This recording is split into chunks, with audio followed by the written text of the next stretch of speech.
हाय, हमारे वो व्यूअर्स जो प्रेगनेंसी के लिए ट्राई कर रहे हैं या फिर इनफर्टिलिटी का ट्रीटमेंट ले रहे हैं, ये उनके लिए वीडियो है समझने के लिए कि ट्रांसवजाइनल अल्ट्रासाउंड आखिर होता क्या है और क्यों किया जाता है। तो सबसे पहली बात तो टीबीएस होता क्या है? टीबीएस होता है ट्रांसवजाइनल अल्ट्रासाउंड, यानी ये वो अल्ट्रासाउंड है जो बच्चादानी को देखने के लिए इंटरनली किया जाता है। इसके अंदर जैसे एग्जामिनेशन करते हैं गायनोकोलॉजिस्ट, इंस्ट्रूमेंट इंसर्ट करके वजाइना में जो आपकी पीरियड्स की ओपनिंग होती है वहीं पे एक अल्ट्रासाउंड प्रोब इंसर्ट किया जाता है जो मशीन के साथ अटैच्ड होता है।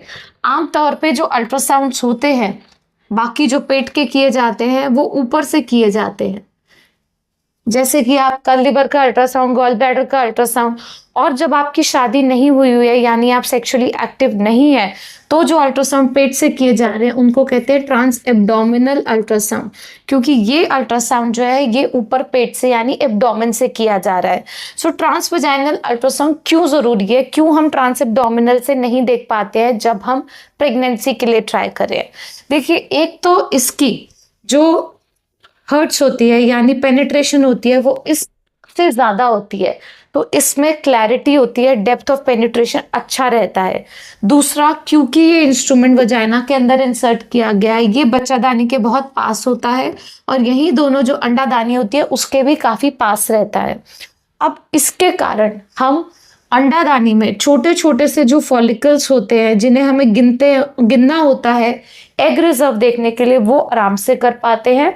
और साथ ही जो बच्चादानी की परत बनती है उसके कैरेक्टर को अच्छे से हम नोट कर पाते हैं, क्योंकि यही दोनों चीजें हैं जो सबसे ज्यादा जरूरी हैं ये देखने के लिए कि प्रेगनेंसी क्यों नहीं आ रही है। आप आई बटन में देख सकते हैं, हमारी एक वीडियो है फॉलिकुलर मॉनिटरिंग में। तो ये फॉलिकल मॉनिटरिंग जो होती है वो होती है यही अल्ट्रासाउंड जब पीरियड के पहले दूसरे दिन पे कराया जाए, फिर 10वें दिन पे कराया जाए, फिर 12वें दिन पे, फिर 14वें दिन पे, ये देखने के लिए कि आखिर अंडादानी में बढ़त कैसे हो रही है, अंडे की सही ग्रो हो रहा है या नहीं हो रहा है फॉलिकल, और साथ ही उसके बच्चादानी की परत क्या ऐसी बन रही है जिसके अंदर प्रेगनेंसी चिपकने के चांसेस है या नहीं। सो ये इसीलिए इंटरनली किया जाता है। अब बात आती है कि क्या इसे एब्डोमिनली भी कर सकते हैं या नहीं। तो आजकल एब्डोमिनल प्रोब्स, ये वाला जो डिवाइस होता है जो अल्ट्रासाउंड के साथ लगाया जाता है, ये भी अच्छी क्वालिटी के आने लग गए हैं। तो वो फीमेल्स जो सेक्सुअली एक्टिव नहीं है यानी जिनको इंटरकोर्स करने में समस्या होती है जिसे हम वजेनिस्मस कहते हैं, अगेन उसके लिए हमने एक वीडियो आई बटन में आपके लिए शेयर किया हुआ है कि आप आपस में रिलेशन नहीं बना पा रहे हैं पर फिर भी प्रेगनेंसी के लिए ट्राई करना चाहते हैं, तो वो ये वाला अल्ट्रासाउंड करवा सकती है। पर इसको करवाने के लिए आपको फुल ब्लैडर जाना होगा, यानी अगर यूरिन का अच्छा प्रेशर रहेगा तो वो जो पेशाब की थैली में यूरिन इकट्ठा है उसके पीछे ये जो बच्चादानी है ये अच्छे से अल्ट्रासाउंड पे दिख जाएगी।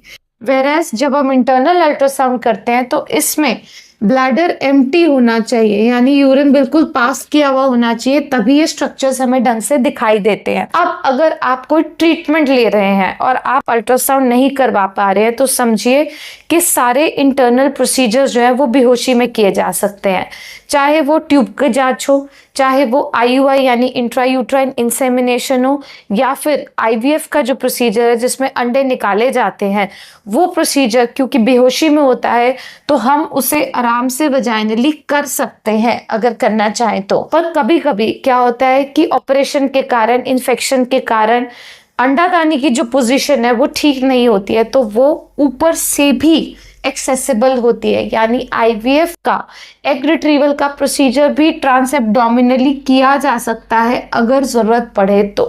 बट प्रेफर्ड चॉइस हमेशा इंटरनल अल्ट्रासाउंड रहता है, क्योंकि प्रोब अंडादानी बच्चादानी के पास होता है। फिर भी अगर आप नहीं करा पाते हैं तो फुल ब्लैडर एब्डोमिनल अल्ट्रासाउंड किया जा सकता है। फॉलिकल मॉनिटरिंग भी एब्डोमिनल अल्ट्रासाउंड पे की जा सकती है। और जो फाइनल प्रोसीजर है, क्योंकि वो वजाइनली होता है, आईयूआई या आईवीएफ का, वो बेहोशी में किया जा सकता है। अगर आपके और कोई सवाल है अल्ट्रासाउंड से रिलेटेड तो हमें ज़रूर मैसेज करें, we would be happy to help you.